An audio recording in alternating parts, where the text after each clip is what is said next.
Economics यानी अर्थव्यवस्था। अर्थव्यवस्था वह विषय है जिसमें यह पढ़ा जाता है कि लोग, व्यवसाय और सरकार अपने सीमित संसाधनों का उपयोग करके वस्तुओं और सेवाओं का उत्पादन, वितरण और उपयोग कैसे करते हैं, ये इकोनॉमिक्स में पढ़ा जाता है। इकोनॉमिक्स जो है इसके दो मुख्य भाग हैं। पहला है समष्टि अर्थशास्त्र। समष्टि मतलब मैक्रो, मैक्रो का मतलब है बड़ा। और दूसरा है व्यष्टि अर्थशास्त्र, ये है माइक्रो, माइक्रो का मतलब है छोटा। तो समष्टि में समष्टि बड़ा है, मैक्रो है, और व्यष्टि छोटा है, माइक्रो है। तो समष्टि में हम पूरा पढ़ेंगे और माइक्रो में व्यक्तिगत थोड़ा थोड़ा पढ़ेंगे। पहला है समष्टि यानी मैक्रो इकोनॉमिक्स। यह पूरी अर्थव्यवस्था का अध्ययन करता है। इसमें पूरी इकोनॉमिक्स पढ़ी जाती है। इसमें देश की कुल आय, महंगाई, बेरोजगारी आदि देखे जाते हैं। यह बड़े स्तर यानी राष्ट्रीय स्तर पर अध्ययन करता है। जो मैक्रो है यानी समष्टि अर्थशास्त्र है, इसके जनक हैं John Maynard Keynes. John Maynard Keynes ने समष्टि अर्थशास्त्र को लिखा है, तो इसके जनक माने जाते हैं जॉन मेनर्ड केन्स। इन्होंने बुक्स लिखी हैं। एक बुक है the general theory of employment, दूसरी बुक है इंटरेस्ट एंड मनी। तो the general theory of employment और इंटरेस्ट एंड मनी, इन दोनों बुक्स के लेखक हैं जॉन मेनर्ड कीन्स। उदाहरण देखें समष्टि में। मैक्रो इकोनॉमिक्स में आती है जीडीपी यानी सकल घरेलू उत्पाद, मुद्रास्फीति, मुद्रास्फीति में महंगाई के बारे में पढ़ा जाता है, बेरोजगारी दर, राजकोषीय नीति। ये सभी एग्जाम्पल हैं समष्टि अर्थशास्त्र यानी मैक्रो इकोनॉमिक्स के। नेक्स्ट है व्यष्टि अर्थशास्त्र यानी माइक्रो। माइक्रो में आता है यह व्यक्ति, उपभोक्ता, फर्म और बाजार का अध्ययन करता है। इसमें व्यक्ति के बारे में पढ़ा जाएगा, उपभोक्ता के बारे में, फर्म और बाजार के बारे में पढ़ा जाएगा व्यष्टि अर्थशास्त्र यानी माइक्रो अर्थशास्त्र में। यह छोटे स्तर पर अध्ययन करता है। जो माइक्रो अर्थशास्त्र है, यह छोटे स्तर पर अध्ययन करता है। माइक्रो इकोनॉमिक्स के जनक हैं एडम स्मिथ, और इन्होंने एक बुक लिखी है द वेल्थ ऑफ नेशंस। तो एडम स्मिथ हैं द वेल्थ ऑफ नेशंस के लेखक। एग्जाम्पल देखें माइक्रो इकोनॉमिक्स की। इसमें है किसी वस्तु का मूल्य निर्धारण करना, उपभोक्ता का व्यवहार, बाजार में प्रतियोगिता। नेक्स्ट हेडिंग है आर्थिक प्रणाली के प्रकार। आर्थिक प्रणाली 3 प्रकार की होती है। सबसे पहले पूंजीवादी अर्थव्यवस्था, फिर है समाजवादी अर्थव्यवस्था, फिर है मिश्रित अर्थव्यवस्था। सबसे पहले देखेंगे पूंजीवादी अर्थव्यवस्था। जो पूंजीवादी अर्थव्यवस्था है, इसमें स्वामित्व होता है प्राइवेट यानी निजी, और इसका उद्देश्य है लाभ कमाना। सरकार की भूमिका बहुत कम या होती ही नहीं है। आय वितरण जो है वो असमान होता है। आर्थिक स्वतंत्रता, पूरी स्वतंत्रता होती है इसमें।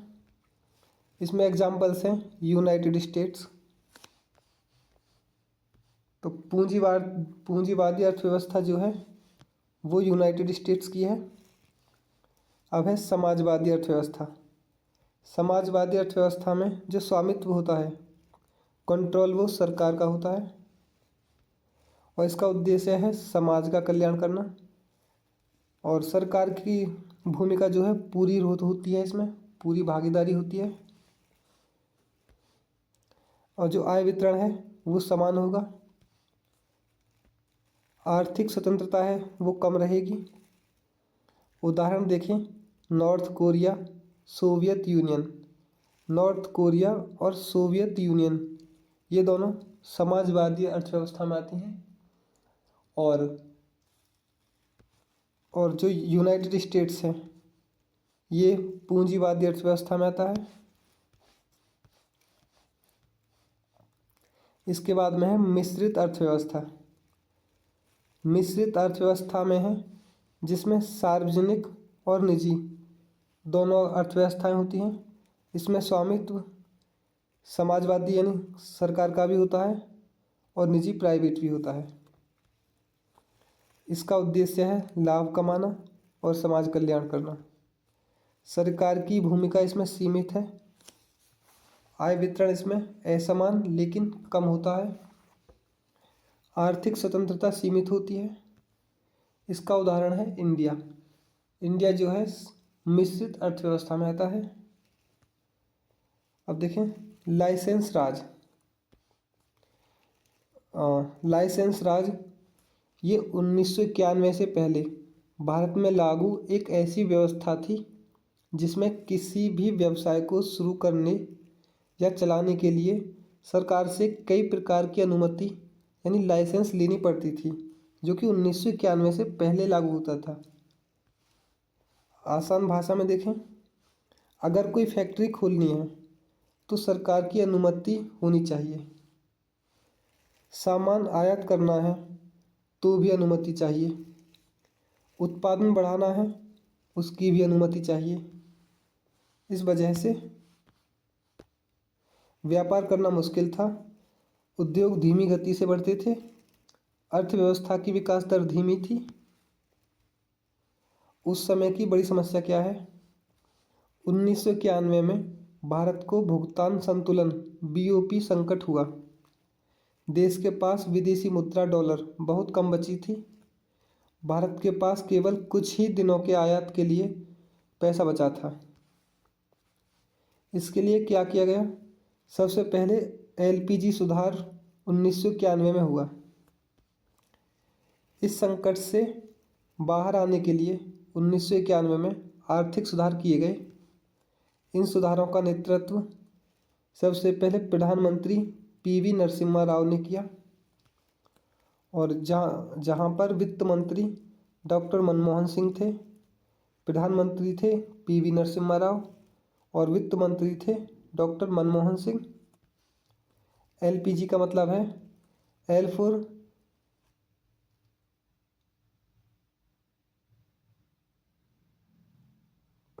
For liberalisation, P for privatisation, G for globalisation. तो लिबरलाइजेशन को उदारीकरण बोला जाता है। इसमें सरकारी नियंत्रण कम करना होता है। प्राइवेटाइजेशन में निजीकरण यानी सरकारी कंपनियों को निजी क्षेत्र को देना। और ग्लोबलाइजेशन है वैश्वीकरण, भारत को दुनिया के बाजार से जोड़ना। परिणाम देखें क्या हुआ? व्यापार करना आसान हुआ, विदेशी कंपनियां भारत आईं और प्रतिस्पर्धा बढ़ी, मतलब कंपटीशन बढ़ा, अर्थव्यवस्था तेजी से बढ़ी। नेक्स्ट है प्रतिस्पर्धी वस्तुएं, राइवल गुड्स। ऐसी वस्तुएं जिन्हें एक व्यक्ति उपयोग करे तो दूसरा व्यक्ति उसी समय उपयोग नहीं कर सकता। ऐसी वस्तुएं राइवल गुड्स यानी प्रतिस्पर्धी वस्तुएं कहलाई जाती हैं। यानी अगर एक व्यक्ति उपयोग करेगा तो दूसरा उसका उपयोग नहीं कर सकता, एक बार में एक ही व्यक्ति के पास रहेगी। उदाहरण है खाना, कपड़े, मोबाइल। मतलब हर किसी का मोबाइल अलग होता है। यदि एक मोबाइल एक व्यक्ति के पास है तो उसे दूसरा यूज नहीं कर सकता, वो पहले का पर्सनल हो जाएगा। तो यह आ जाएगा प्रतिस्पर्धी वस्तुओं में। अगर एक व्यक्ति ने खा लिया तो दूसरा नहीं खा सकता। यदि किसी के पास 4 रोटी हैं, वो एक व्यक्ति ने खा ली तो अब दूसरा नहीं खा सकता उन्हें। हाँ, नेक्स्ट है निजी वस्तु और सार्वजनिक वस्तु में अंतर। पहले निजी वस्तुएं, इनमें प्रतिद्वंदिता मतलब राइवलरी यानी कंपटीशन होती है। निजी वस्तुओं में कंपटीशन होता है यानी राइवलरी होती है। सीमित लोगों को संतुष्टि देती हैं। बहिष्करणीय हैं। एक्सक्लूडेबल मतलब बहिष्करणीय, इनका बहिष्कार किया जा सकता है।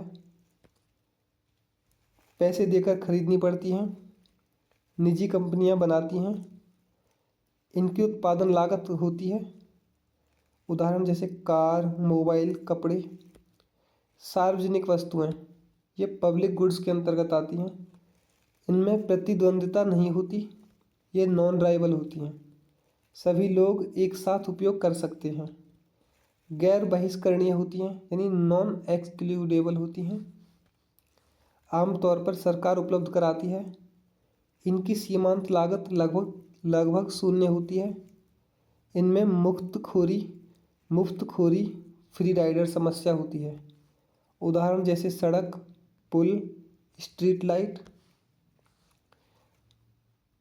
मुफ्त का चंदन घिस मेरे नंदन, यानी लोग बिना भुगतान के लाभ उठाते हैं सार्वजनिक वस्तुओं का। अर्थव्यवस्था के 3 क्षेत्र हैं। सबसे पहले आता है प्राथमिक क्षेत्र।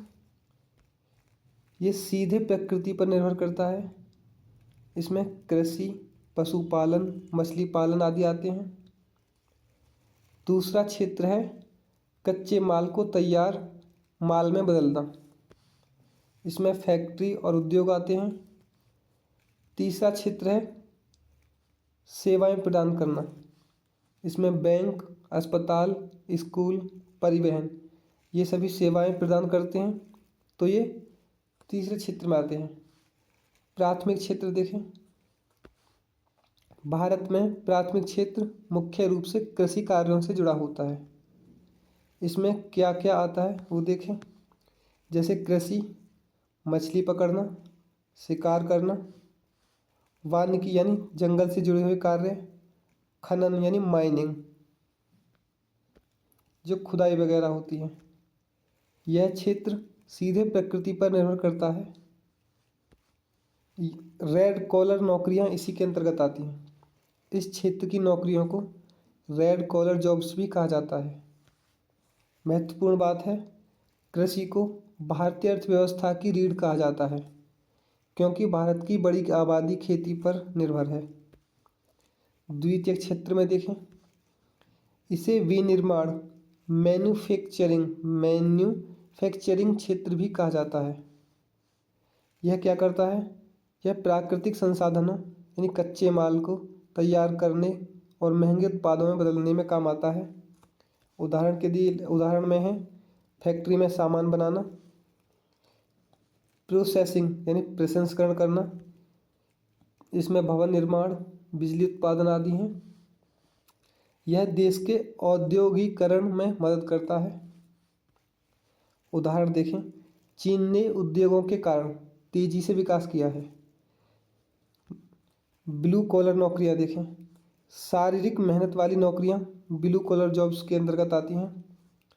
तकनीकी और व्यापारिक कौशल की ज़रूरत होती है इसमें ब्लू कॉलर जॉब्स में, जैसे निर्माण कार्य, फैक्ट्री कार्य, मशीन रिपेयर। भारत में यह क्षेत्र उतना मजबूत नहीं हुआ, हम सीधे सेवा क्षेत्र की ओर ज़्यादा बढ़ गए। तीसरा क्षेत्र है टेरिटरी सेक्टर, यानी इसे सेवा क्षेत्र, सर्विस सेक्टर भी कहा जाता है। यह क्या करता है? यह वस्तु नहीं बल्कि सेवाएं देता है। उदाहरण देखें, शिक्षा है, बैंक, परिवहन, विज्ञापन, दुकानें यानी खुदरा व्यापार। इसकी चीज़ें अमूर्त, इंटेंजिबल होती हैं, यानी इन्हें छू नहीं सकते। वाइट कॉलर जॉब्स जो हैं वो थर्ड क्षेत्र में आती हैं, तीसरे क्षेत्र में। ऑफिस में काम करने वाली नौकरियां हैं इसी के अंतर्गत, जैसे शिक्षक, बैंक कर्मचारी, मैनेजर। नेक्स्ट है चतुर्थक क्षेत्र, इसे ज्ञान क्षेत्र कहा जाता है। इसमें क्या आता है? इसमें है बौद्धिक, दिमाग से जुड़े कार्य, रिसर्च और सूचना से जुड़े काम। उदाहरण के लिए शिक्षक, वैज्ञानिक, चार्टर्ड अकाउंटेंट, वकील, बैंक अधिकारी और प्रबंधक। पांचवा क्षेत्र है क्वीनरी क्षेत्र।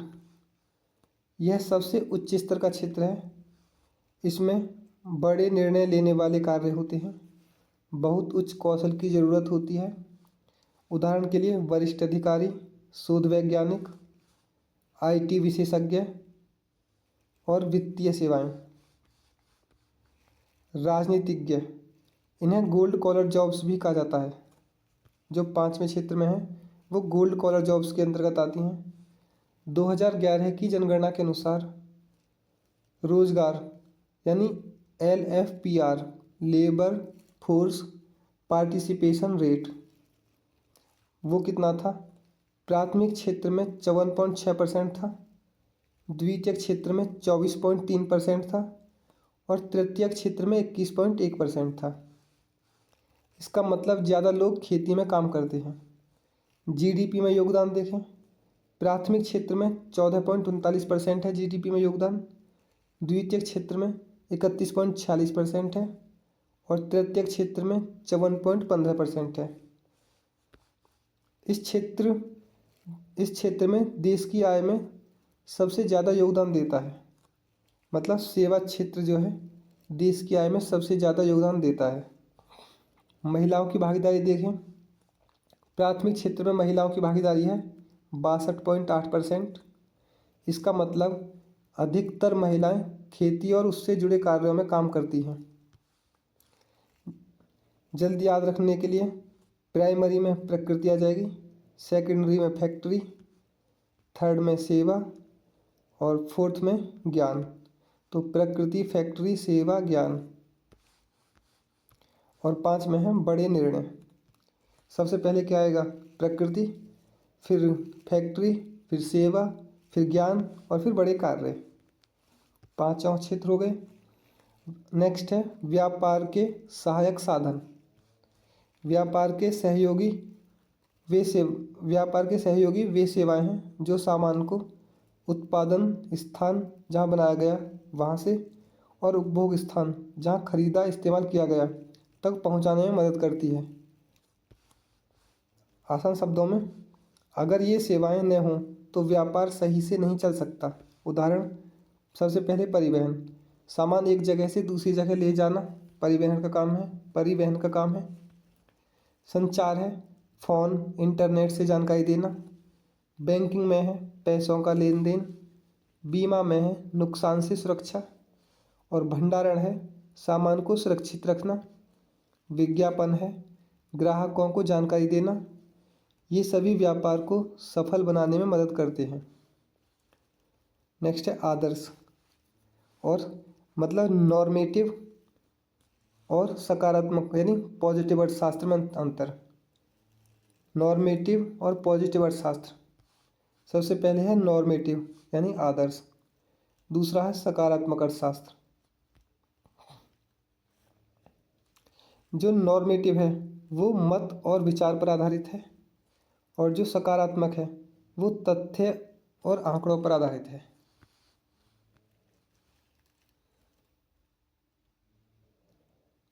जो पहला है, इसे सही या गलत सिद्ध नहीं किया जा सकता और जो नॉर्मेटिव को सही या गलत सिद्ध नहीं किया जा सकता। और पॉजिटिव को, दूसरा है ये पॉजिटिव, सकारात्मक यानी पॉजिटिव को आंकड़ों से सत्यापित किया जा सकता है। नॉर्मेटिव जो है आदर्श स्थिति बताता है और पॉजिटिव वास्तविक स्थिति बताता है। नॉर्मेटिव क्या होना चाहिए बताता है और पॉजिटिव क्या है ये बताता है। नॉर्मेटिव मतलब शुड बी, क्या होना चाहिए। पॉजिटिव मतलब व्हाट इज, मतलब क्या है ये बताते हैं। जैसे आदर्श अर्थशास्त्र, बेरोजगारी 5% से ज़्यादा नहीं होनी चाहिए, ये आदर्श अर्थशास्त्र में है। सकारात्मक अर्थशास्त्र, वर्तमान बेरोजगारी दर 20% है, मतलब क्या है इसका जवाब मिलेगा तो सकारात्मक पॉजिटिव में आएगा। और जो नहीं होना चाहिए या नहीं होना चाहिए वो नॉर्मेटिव यानी आदर्श अर्थशास्त्र में आएगा। नेक्स्ट है समानांतर अर्थव्यवस्था, पैरेलल इकोनॉमी।